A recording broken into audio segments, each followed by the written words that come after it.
Olá, está começando aqui mais um painel regional. Você acompanha sempre conosco neste horário da 1h30 da tarde, programa ao vivo com personalidades da nossa região e o debate importante, interessante, sempre em cima dos temas da região e, claro, os assuntos de interesse nacional também, não é? Lembrando que a nossa reprise também de segunda a sexta é às 8 da noite. Telefone aberto, 30 14 52 81. Ligue para cá, participe com a gente, com a sua pergunta, com o seu comentário, com a sua opinião.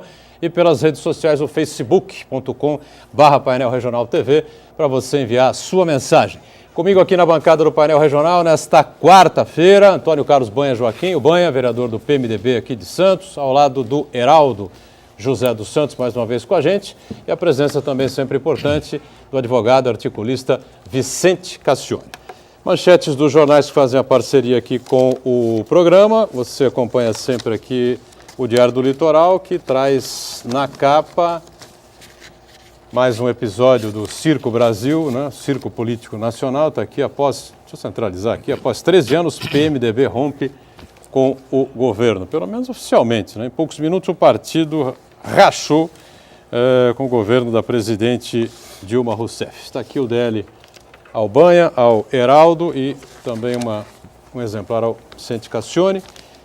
E o Gazeta de São Paulo, do mesmo grupo de comunicação do Diário do Litoral, traz aqui a mesma manchete, né? Mas eu gostaria que o telespectador e os amigos aqui da mesa focassem nesta foto histórica. Olha que foto marcante, né? De um lado está o presidente da Câmara, aí, olha que foto extraordinária, foto para a história da nação, preocupados com o desenvolvimento, com o crescimento do país, aí estão eles, né? Eduardo Cunha e o senador Romero Jucá, que é governo desde que Cabral chegou com sua embarcação a este país, tá certo? Aí, beleza. Tudo daqui para frente será diferente, com certeza. Banha, aí para você e para o Heraldo, e o Cassione recebe também aqui o Gazeta de São Paulo. E como sempre a gente faz na abertura, agradecendo aqui presenças importantes. Banha conosco, tudo bem, vereador? Prazer tê-lo a bordo. Obrigado, Boturão. Boa tarde a todos os telespectadores, boa tarde para o Heraldo, doutor Cassione, Rubeni, e obrigado mais uma vez pelo convite. Heraldo José, tudo bem, Heraldo? Tudo bom, Boturão? Boa tarde a você, boa tarde aos telespectadores, o colega Banha, o professor Cassione, Rubeni, que encanta e demonstra sua inteligência nessa mesa, além dos telespectadores, como já anunciei. Muito bem. Vicente Cassione também conosco. Tudo bem, Cassione? Tudo bem. Um abraço a você, ao Banha, ao Heraldo, a Rubeni e aos caríssimos telespectadores. Que acompanham a gente também pelo site da TV Santa Cecília, o Santa Portal. Basta clicar no ícone do painel regional e acompanhar a gente em tempo real. Programa encerrado, você pode rever através do YouTube, como preferir, não é? Os momentos que achar mais interessantes ou o programa por inteiro. Sempre conosco, acompanhando a sua participação, né? E a nossa produção, a Rubeni Carpanedo. Tudo bem, Rubeni? Tudo bem? Boa tarde, Heraldo. Toda vez que eu chego aqui nesse programa, eu saio mais feliz. Né? Você está sempre encantando a mesa. Pelo menos no que diz respeito ao Heraldo. Né? Heraldo, vereador Banha, está entretido ali. Ele esqueceu o óculos hoje? Não. Boa tarde, Cassione. A você, Boturão. Olha, e agradecendo muitas participações sempre aqui no programa, as curtidas na página do Painel Regional, e hoje você já pode mandar a sua questão, que todos vão te responder aqui com muito carinho. Bom, temos ótimas notícias, como sempre, aqui para abrir o Painel Regional. Uma delas dá conta que a Justiça do Trabalho pode quebrar. O corte no orçamento do Estado pode atingir diretamente a Justiça do Trabalho, terá a sua atuação prejudicada, né? Disse a presidente do TRT. Pula essa? Você não quer comentar? Eu pulo. A Operação Alba Branca, não é? Já discutimos ontem aqui rapidamente, en passant, o presidente da UVESP, que é a União dos Vereadores do Estado de São Paulo, Sebastião Miziara, foi preso, né? E o ex-presidente da Assembleia Legislativa famoso, também. Cadê o dinheiro da merenda? Cadê o dinheiro da merenda? Mas eu e queria tem um outro viu? Mas tem um outro também, antes da merenda, ele também já tinha sido maculado aí com negócio de calcinha, né? Eu não sei, eu não era nascido, eu ouvi a notícia, mas eu não me lembro. Sim. Ele comprava calcinha, o cidadão. Muito bem, mas para começar bem, então vamos começar bem. Ontem eu acompanhava o desembarque do PMDB, né, do governo Dilma Rousseff, E um telespectador enviou um e-mail para a Globo News que eu achei muito interessante, né? Ele disse o seguinte: o PMDB está desembarcando do governo, o governo não serve mais ao PMDB, né? A Dilma Rousseff não serve mais como presidente da República, então o PMDB não quer mais nada a ver com esse governo. Eticamente, né, moralmente, o vice-presidente da República, que preside nacionalmente o PMDB, não teria que renunciar também, Heraldo? Olhando a questão sobre esse prisma, que se o rompimento foi porque o governo não atende mais os interesses do PMDB ou não se enquadra dentro da cartilha do PMDB, o vice teria que sair. Mas a situação não é bem esta, né? Ele foi eleito na chapa, né? Então, porque na verdade esse desembarque é um grande plano, né? Uma grande estratégia e talvez a única viável no momento de um PMDB chegar ao governo, chegar ao poder. Não é? Sempre pela porta dos fundos, nunca pela por via porta direta. dos fundos, porque se for na disputa dos votos, do jeito que o partido está enlameado, junto com o PT e tantos outros, dificilmente chegaria. Quer dizer, é uma grande articulação do PMDB com o PSDB e o que estranha, na verdade, Boturão e telespectadores, é que foi determinado, né, que aqueles que estão ocupando os ministérios e os mais de 600 cargos deixem o governo. Porém, alguns estão reticentes. Quer dizer, é a verdadeira insensatez pensar, admitir, né, que o governo, esse governo que também está se esfacelando, teria algum interesse em manter, né, esses dissidentes, vamos dizer assim, do PMDB. Quer dizer, um querendo se agarrar no poder, né, esgarçando as unhas. Mandou sair e fala, não, eu fico. Fica por quê?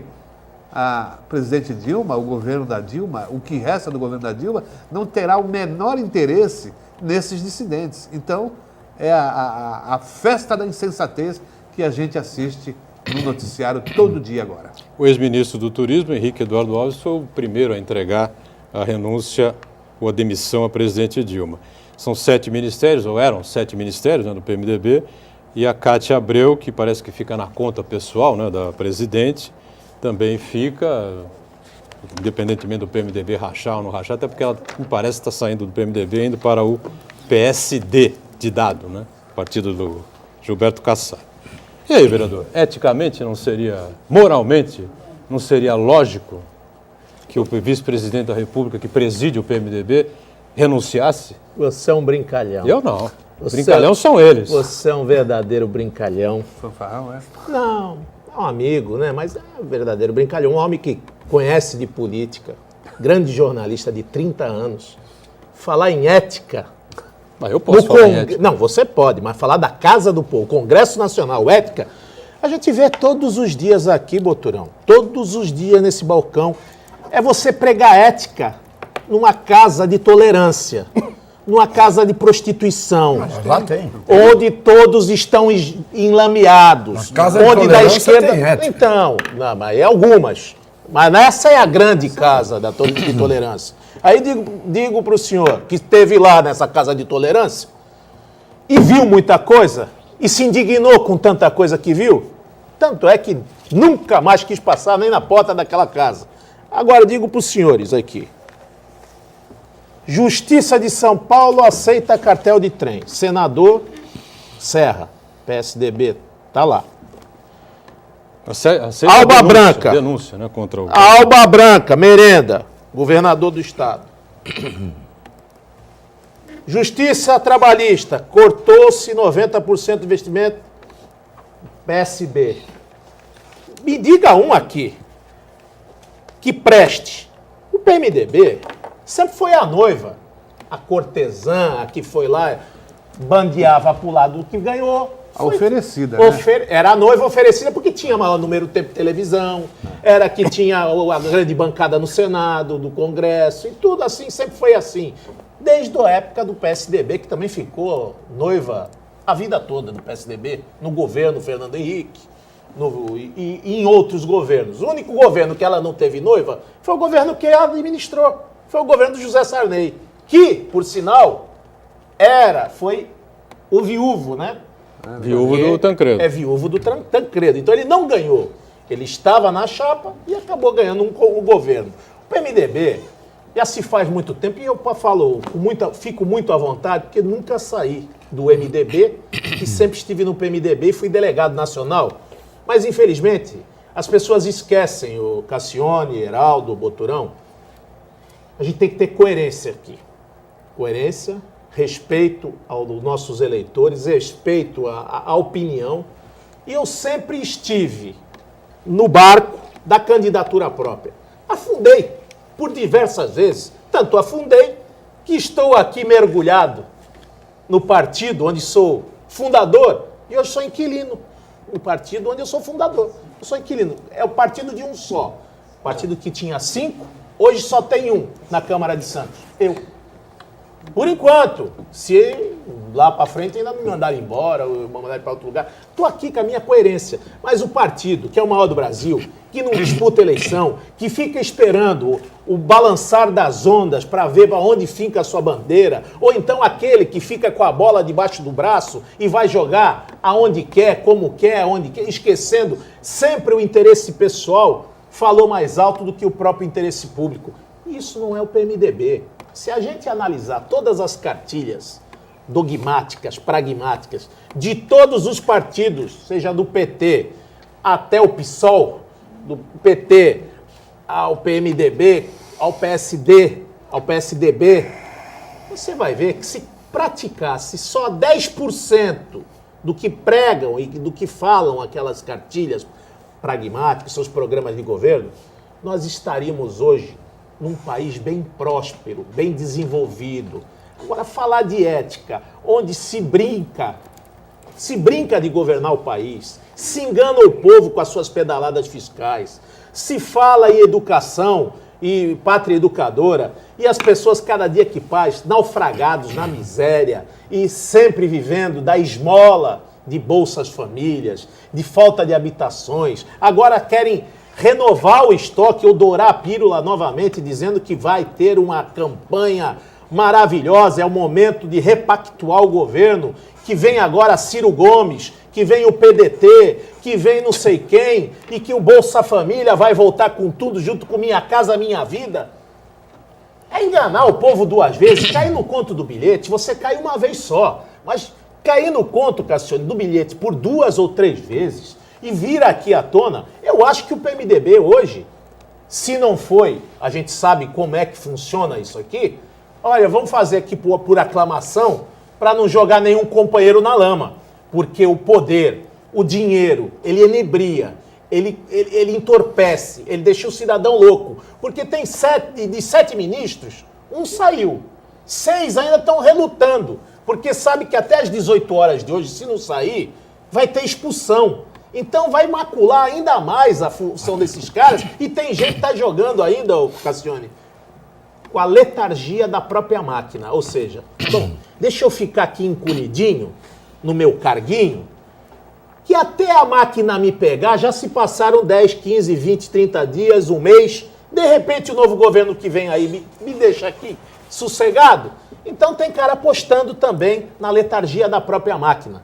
A gente sabe disso em autarquias, que são os cargos que não têm muita visibilidade, mas que definem e ajudam a aumentar esse mar de lama. É do couro que sai a correia mesmo, é da entrada dessas autarquias que saem as negociatas, as negociações, as empreiteiras. O Lava Jato mostrou isso, tem mostrado isso. Então tem muita gente aí que dá mais de 600, 800 cargos diretos, tirando os ministérios, que eles estão esperando aí. Como é que fica? Agora, o governo está correndo contra o relógio. O governo está correndo contra a opinião pública. Os políticos que não estiverem engajados, principalmente fazerem ecoar o grito dos desesperados, dos excluídos, das ruas, que estão sentindo no bolso a miséria, já estão sentindo as prestações atrasadas, o desemprego. Isso é notório. Ninguém vai cometer um suicídio político. Então a gente está vendo aí as pessoas saírem e se distanciarem desse governo. Mas, por outro lado, como diz, tem o contraponto dessa história, a gente vê Jacques Wagner morrendo, caindo de pé e dizendo que está na hora de repactuar e que novos marinheiros irão embarcar nesse navio à deriva, que eu creio que não vai durar muito, mas como na política nós não temos previsão, como diz bem o Cassione, eu acho que foi um grande passo o PMDB ter saído, se não saiu com todo, saiu com 80% da sua comitiva do governo, e eu tenho dúvida se é ético ou não é ético o presidente ficar ou não ficar, mas a única certeza que eu tenho é que o clamor, principalmente das ruas, já ecoaram na classe política. Tanto é que o PT, o próprio PT, está se esvaziando com componentes que outrora tinham 32, 34, 37 anos, e que não se perca. Quem fez o primeiro manifesto para se derrubar esse governo foi um dos seus fundadores, Hélio Bicudo. Muito bem, eu passo a bola aqui ao Cassione também, o tema continua o mesmo, né? Afinal de contas, sai o PMDB do governo, o grande articulador dessa aliança, dois grandes articuladores, Lula e Michel Temer, foram ambos que montaram essa chapa, Dilma e Temer, primeira eleição em 2010, reeleição em 2014, sai todo o PMDB do governo, porque o governo não serve mais, o presidente é péssimo, o governo está lá embaixo, naufragando, como disseram aqui o Heraldo e o Banha. E onde está a ética, a moral que se busca tanto com essa Operação Lava Jato e agora com esse pacote anticorrupção que chegou ao Congresso Nacional também? Vice-presidente da República preside o PMDB nacionalmente. Ele não tinha que sair do governo, que pedir a sua renúncia também, o seu boné e ir embora? Eu tenho uma maior preocupação do que os fatos de ontem. Nós estamos tratando aqui de quê? Do Amigos da Birita Dominical Atlético Clube, de um clube de várzea, que teve lá uma conturbação na sua diretoria, cai o presidente Bebum 1 e entra o presidente Bebum 2, ou nós estamos tratando de uma nação que é institucionalmente um Estado que leva o nome de República Federativa do Brasil. Nós estamos colocando o foco da questão em cima de fatos menores. Esses fatos menores, se entra, se sai, se desembarca, se embarca, isto tudo, a mim, hoje já não importa como não importou há muito tempo. Eu estou há 1 ano e meio nesse programa e, ao contrário do Banha, que, porque é mais moço, sempre se confessou um prisioneiro da esperança, eu já me libertei da esperança há muito tempo, porque a vida me ensina, e eu sempre digo, lição a gente aprende. Lição não é coisa para ser esquecida. Se você esquece das lições, você não aprendeu a lição. Eu aprendi várias lições, mal e porcamente, mas aprendi neste país, estando dentro do chiqueiro e estando fora do chiqueiro, dentro da pocilga e estando fora da pocilga. Mas eu conheço a pocilga de quem olha de fora e de quem esteve dentro, com, evidentemente, um esforço muito grande que a gente tem que fazer, estando dentro da lama, para se manter com os pés limpos. Não é? O Maurice Garçon, que foi um dos maiores advogados do mundo, ele dizia que os advogados têm que ser como o lírio dá na lama, e ele é branquinho. É muito difícil você conviver dentro do ambiente da lama e conseguir sair de lá limpo. Nós estamos tratando, eu volto a dizer, de uma coisa muito mais séria. A minha preocupação hoje é que nós temos hoje uma nação que está absolutamente acéfala, sem cabeça. Não há governo, não há liderança, não há projetos, não há planos, e há um imenso mar de lama cultural que vem de muito tempo, que é a corrupção, que graça em todos os setores da atividade brasileira. Não é só na política, e eu digo isso há muito tempo. A corrupção, ela no Brasil, ela é endêmica. Ela é algo cultural e ela faz parte da vida do povo brasileiro. Eu sempre digo que não é unânime, não é o povo, não são 200 milhões de corruptos, mas há milhões de corruptos na maneira de ser, no seu dia a dia. Ontem, eu vi um juiz que atuou na Operação Mãos Limpas, na Itália, dizendo o seguinte: há países em que todos os países têm corrupção, ele disse, mas quando em um determinado país há mais corruptos do que honestos, a coisa é muito séria. E é o caso do Brasil. Eu posso ser antipático, eu posso ser mal visto, como sempre fui, por uma corrente puritana e hipócrita dos críticos, quando eu digo que nós temos muito mais gente corrupta no Brasil do que a gente imagina. Porque entre aqueles que estão bradando contra a corrupção, há milhões de corruptos. Os verdadeiramente limpos têm que ter o direito de não ser nem do lado do PT, nem do lado do PMDB, nem do lado do PSDB, tem que ter o direito de ser contra tudo isso e estar, portanto, livre de adesões. Eu quero dizer uma coisa que, para mim, é muito importante. Sabe quando é que o PMDB rompeu com o governo?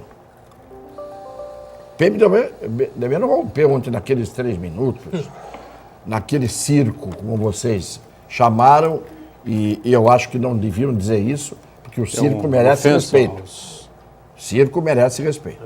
A atividade circense é nobre. Eu sou do tempo em que o espetáculo das crianças não era diante de um tablet, nem da televisão. Era no circo.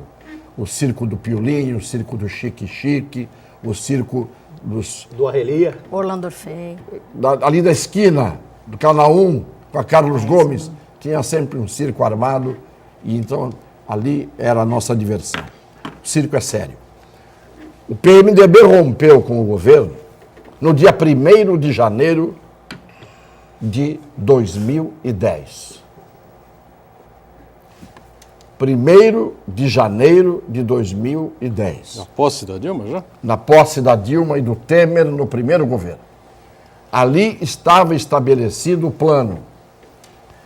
Porque os grandes, não é Romero Jucá, os grandes, vocês são testemunhas aqui que eu sempre dizia que durante o primeiro mandato do Lula, havia 5 PMDBistas que tramavam o impeachment do Lula no primeiro governo dele a partir de 2003.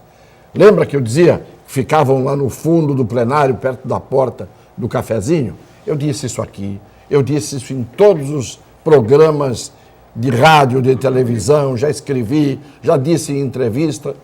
Eram 5 os que tramavam o impeachment no primeiro governo do Lula, 2003, 2006.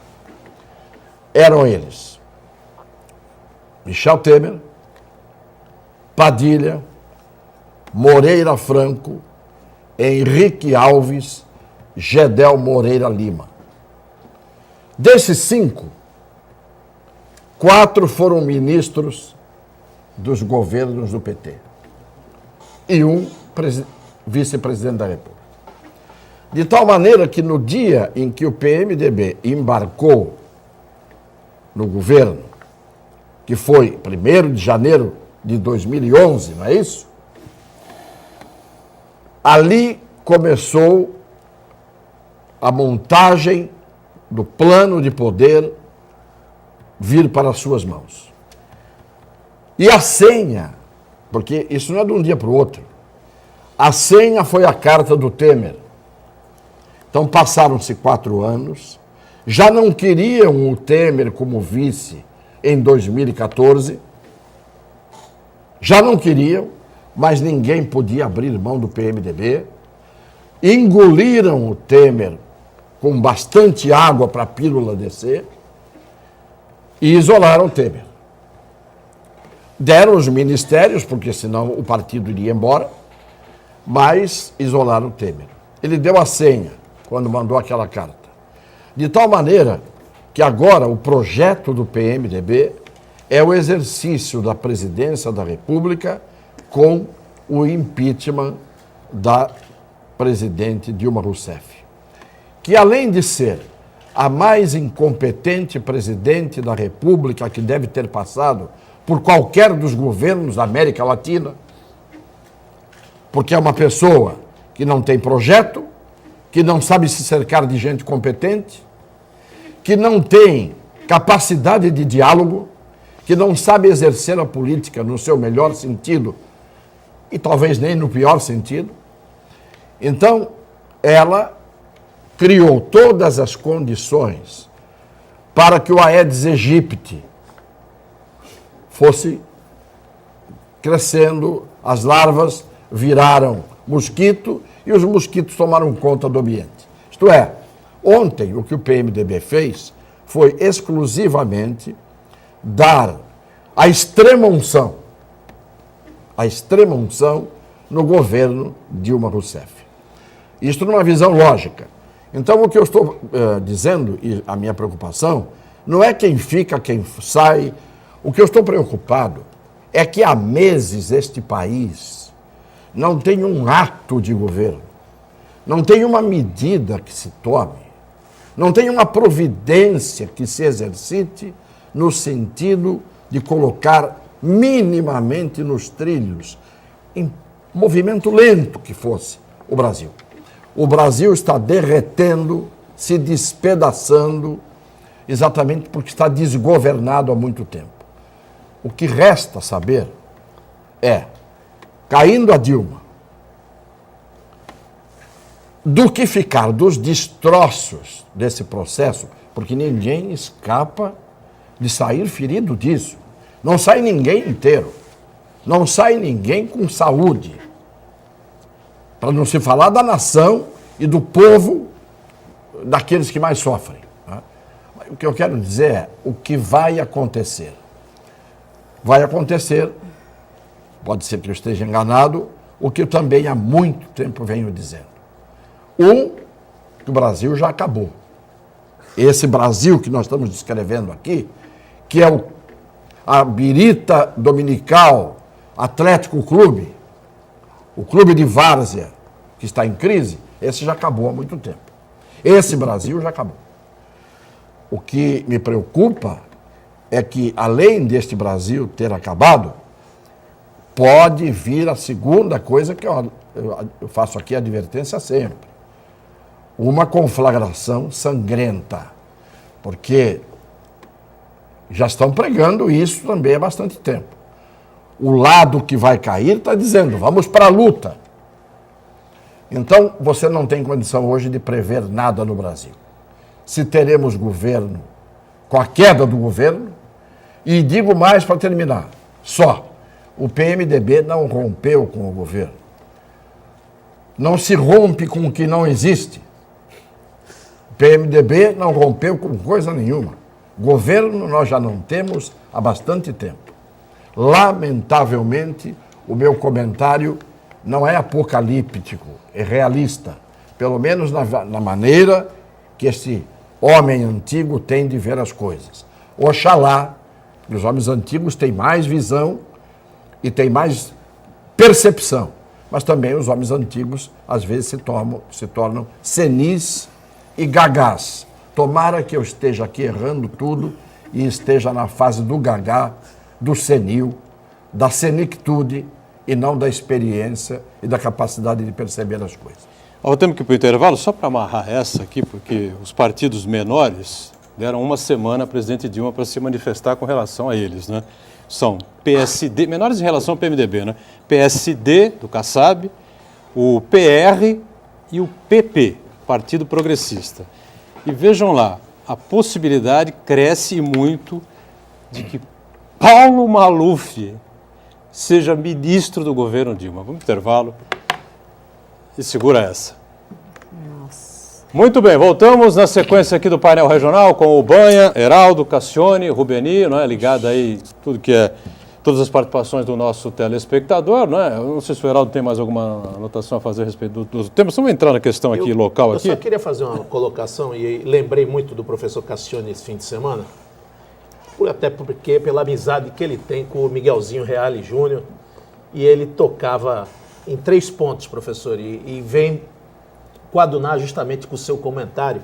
Ele falava que as agremiações partidárias e todo hoje esse momento acéfalo que passa o país, parece que está se igualando, se medindo pelos calcanhares, que é o termo que ele usou, nivelando pelos calcanhares a política brasileira. E o senhor falou da birita, do clube de esquina. Piorou, ou seja, está tão nivelado por baixo que a gente vê não só uma censura econômica funcionando diuturnamente para interesse deste ou daquele segmento partidário, ou deste ou daquele segmento sindical, e quando o senhor fala sempre aqui que não vai haver um omelete sem quebrar ovos, ou não vai haver essa luta que a gente, pelo menos, ora e reza todos os dias para que não haja essa conflagração. Mas, desde o maior como para o menor, aquele que vai ficar sem o olerite, aquele que é do segmento que está sendo beneficiado, ele vai brigar para ficar. E vai aí acontecer a guerra, que sempre fala o Heraldo aqui, a coxinha contra o mortadela. Isso realmente já está acontecendo, está na iminência de acontecer, porque não se dá só no alto escalão. Se nivelou por baixo e vai ter a guerra do olerite. Sem dúvida nenhuma, o Miguel Reale fez uma imagem com a qual eu até nem concordo. Porque nivelar as pessoas pelo calcanhar é até um ato nobre. Sem o calcanhar e os pés, ninguém se mantém erecto e de pé. E o calcanhar é tão forte muitas vezes que quando enfraqueceram do Aquiles, ele se deu mal. O nivelamento da política brasileira hoje não tem que ser feito pelos calcanhares, porque todos nós somos iguais e temos que pisar no chão e, portanto, todos temos o calcanhar no mesmo nível, sim. Isto é isonomia. Isso é até uma imagem bonita para efeito constitucional. Todos são iguais perante a lei. O nivelamento está sendo feito hoje pelo tamanho do monturo do excremento que cada um produz na política. Isto é, na proporção da quantidade e da necessidade fisiológica de cada um. É por aí que se mede o nivelamento. Eu digo que ninguém está enxergando, inclusive, porque fica todo mundo tão fanático e tão partidarizando tudo, que ninguém vê que o grande motivo para o impeachment, hoje, da Dilma, não é o que a Janaína Pascoal fez e o Bicudo e o Miguel assinaram, porque ela é que fez aquela petição e é competente. Não é ninguém que está dando o argumento mais poderoso a essa altura. O argumento mais poderoso para a queda da Dilma é ela ter, durante mais de 10 dias, repetido para o Brasil e para o mundo, para os meios de comunicação daqui e de fora, que o processo de impeachment no Brasil, que é um remédio, um instrumento constitucional, é golpe. E que há um golpe em curso no Brasil. Só isso derruba a presidente, porque aí ela infringe 2 artigos da Constituição caracterizando crime de responsabilidade. 2 parágrafos do artigo 85 da Constituição caracterizando crime de responsabilidade.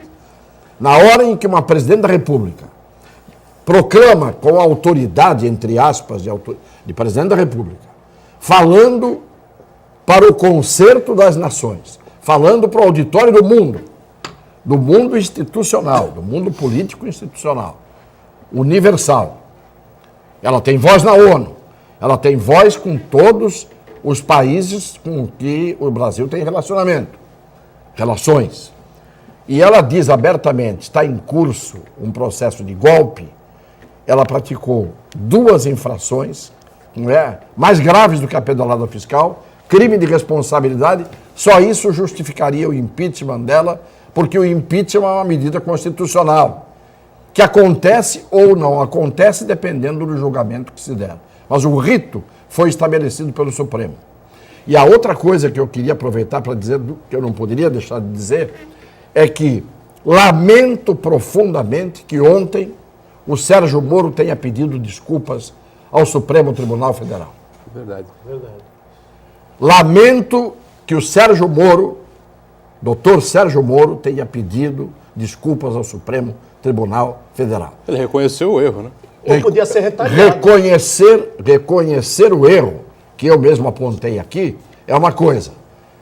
Mas ele não errou a ponto de ter que pedir desculpas. É verdade. Porque quando o juiz decide de forma errada, não pede desculpas ao tribunal nunca. Ele poderia dizer, cometi um erro, cabe ao Supremo corrigir, o erro decorreu de eu ter pensado assim, achado isso. Não tinha que pedir desculpas ao Supremo. Quem tem que pedir desculpas ao Supremo Tribunal Federal é o senhor Luiz Inácio Lula da Silva, que disse que o Supremo era composto por covardes, embora ele tenha dito uma meia mentira e uma meia verdade. Há covardes e há corajosos. Esse é que tinha que pedir desculpas ao Supremo. E o Supremo tinha que ter tomado providências contra o Lula.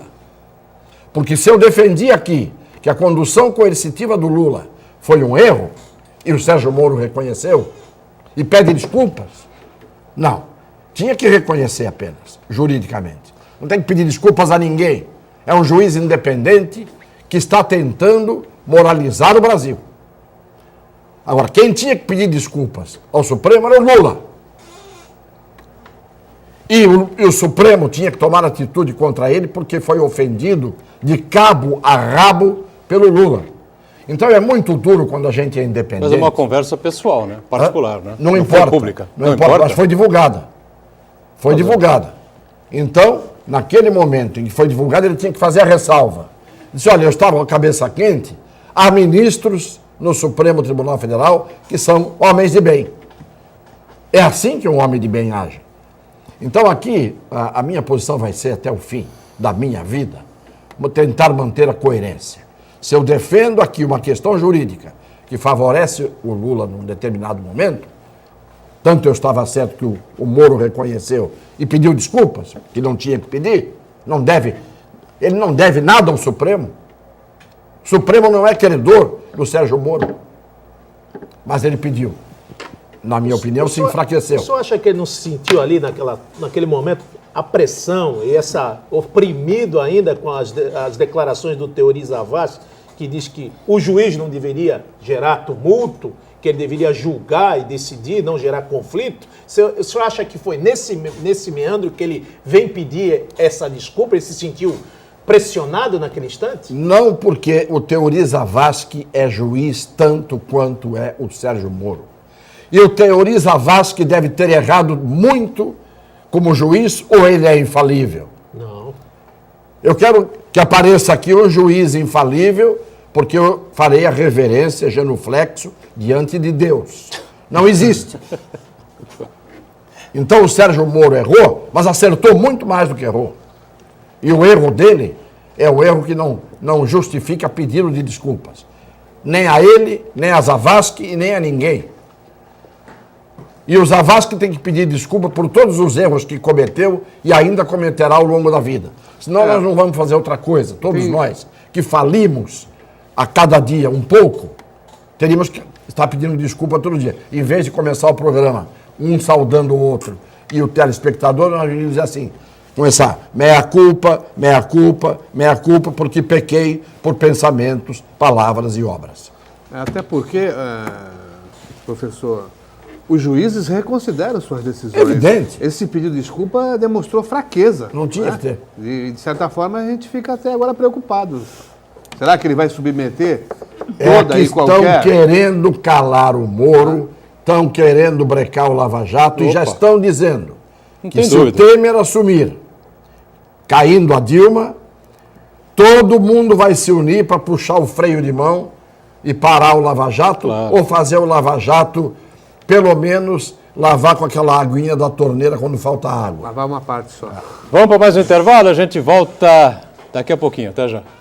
Quê? Muito bem, estamos voltando aqui com o painel regional direto e reto, aqui a Rubeni Carpanedo e as participações do telespectador. Rubeni, Para a pois não. gente tirar a dúvida aqui do internauta do Fernando, Parque Prainha de São Vicente, ele fala para você, Boturão. Pra mim? Gostaria que o senhor falasse sobre o Billy dela. Deixa eu Billy?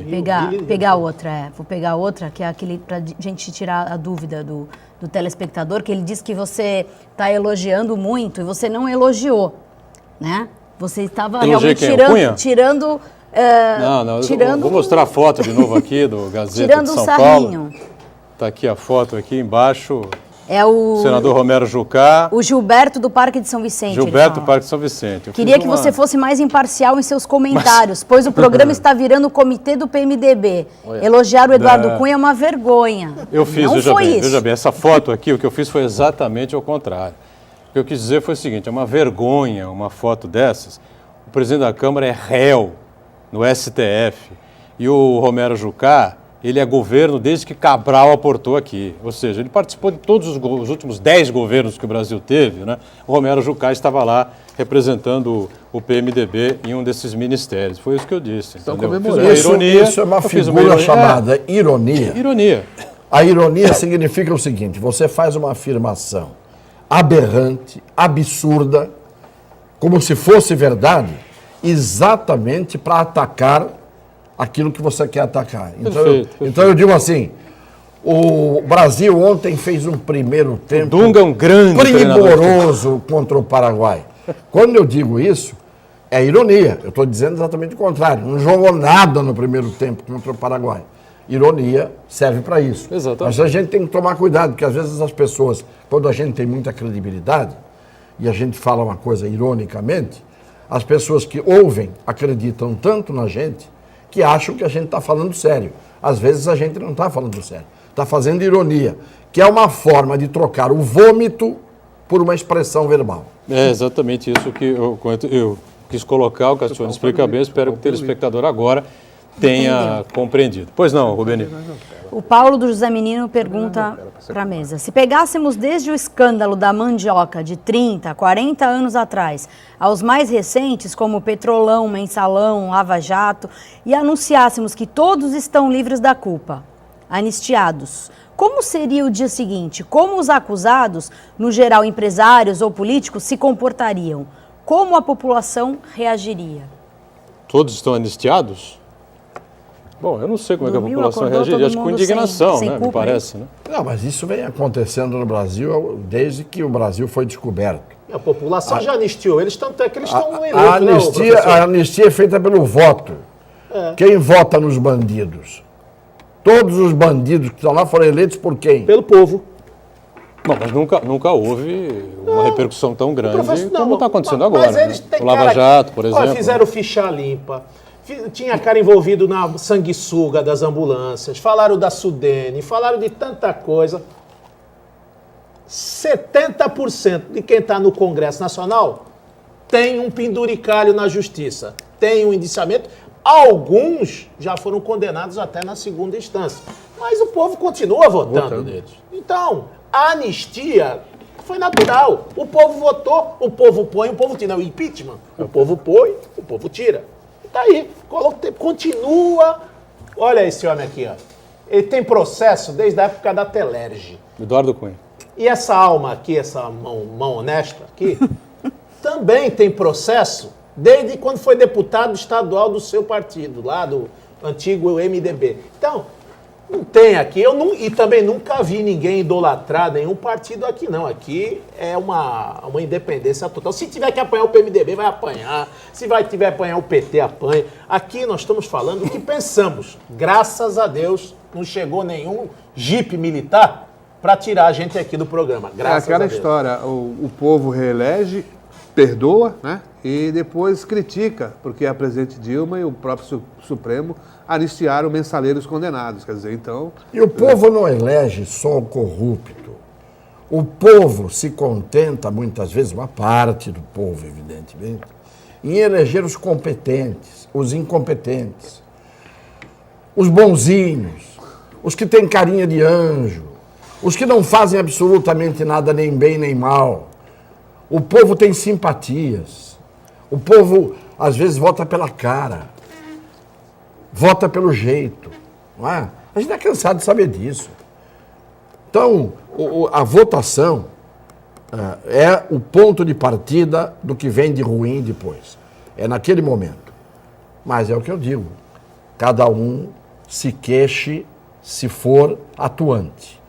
Os omissos, os que não prestam atenção, os que se deixam levar por essas coisas que a gente está dizendo, simpatia, beleza, bonzinho, aparentes bonzinhos, etc. e tal, não se queixe, fica quieto depois, cala a boquinha. A imprensa também tem responsabilidade nisso, professor? Toda. A censura econômica que se fala aqui? Toda. Olha, quando o filho é feio, não aparece o pai. Aí o cidadão, cada um pinta o seu retrato. Se pintar bonito, a imprensa às vezes pinta um retrato tão bonito. E hoje a gente está vendo nas bancas de jornais, a Carta Capital, Época, dá um discurso. A Isto É e a Veja, um outro discurso. Isso é bom. É quem pode mais chorar menos? Não, isso não é bom, É bom, porque você tem informações diversas. Não, né? mas é matéria paga. Pois, Tá, mas tudo bem. o mas grande pelo menos problema você tem uma divisão aí de... Ali é me dá, eu também quero. O problema é o engajamento. Quando você tem o direito de defender o maldito, desde que naquele momento o maldito tenha razão. Não é porque ele é maldito que, mas ele é maldito, então eu vou, nesse caso que ele tem razão, vou continuar dizendo que ele não tem razão. Esse é o problema da falta de consciência do que é justo e do que é injusto. Tem gente que transfere do cérebro para o fígado a sua capacidade de raciocínio. O raciocínio não é feito com o fígado, é com o cérebro. Eu fui atacado com educação, etc e tal, porque achei que o Sérgio Moro errou 2 vezes. Está defendendo o Lula. Defendendo o Lula, o diabo que o carregue. Estou defendendo o Lula, a última pessoa que eu vou defender. Mas já esteve do lado do Lula. Meu Deus do céu, o Brasil inteiro esteve do lado do Lula no momento em que parecia que as coisas caminhavam numa direção.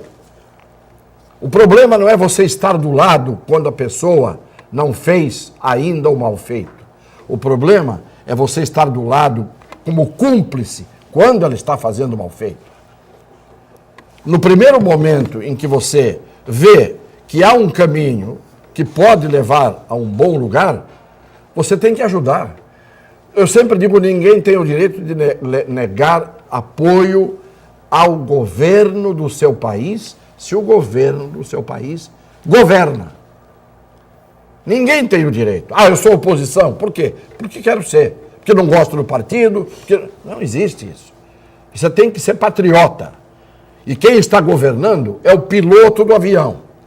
Você está dentro do avião, você não vai com a cara do piloto.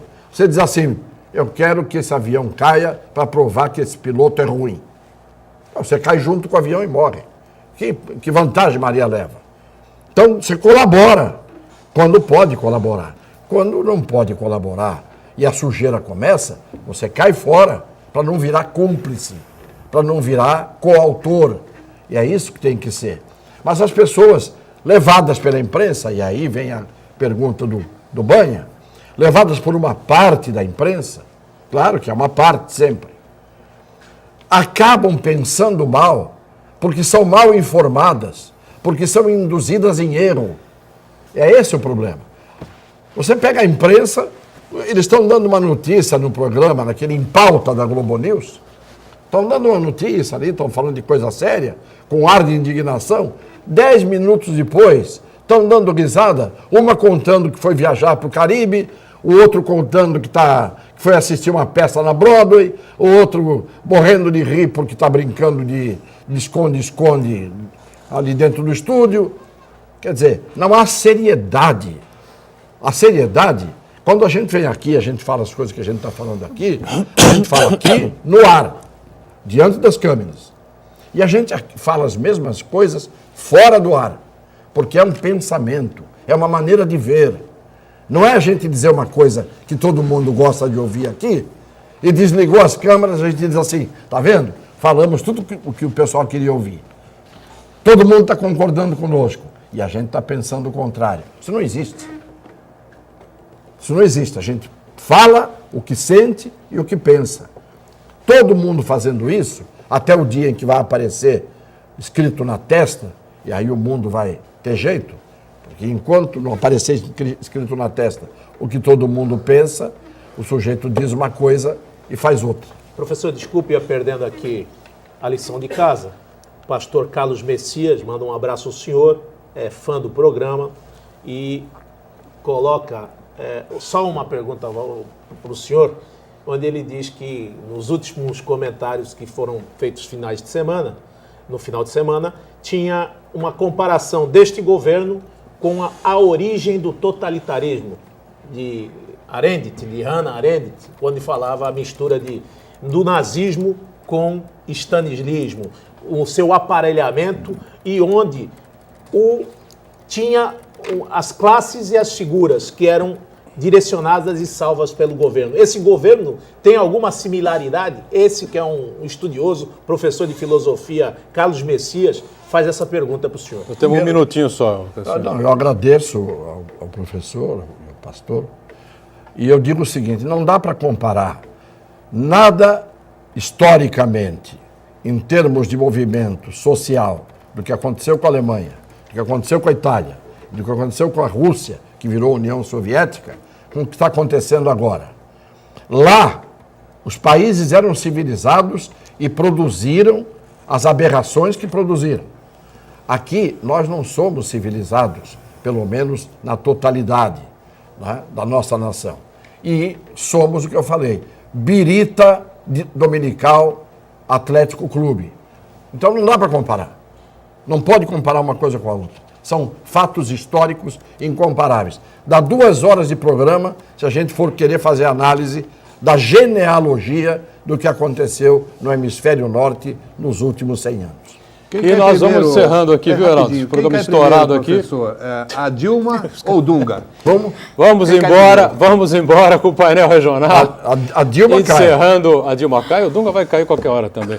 Estamos encerrando o painel regional. Obrigado aqui ao Banha, ao Heraldo, Cassione, a Rubeni, atenta à sua participação, sempre juntos, né, de segunda a sexta, 1h30 da tarde, ao vivo, reprise às 8 da noite. Obrigado, tchau.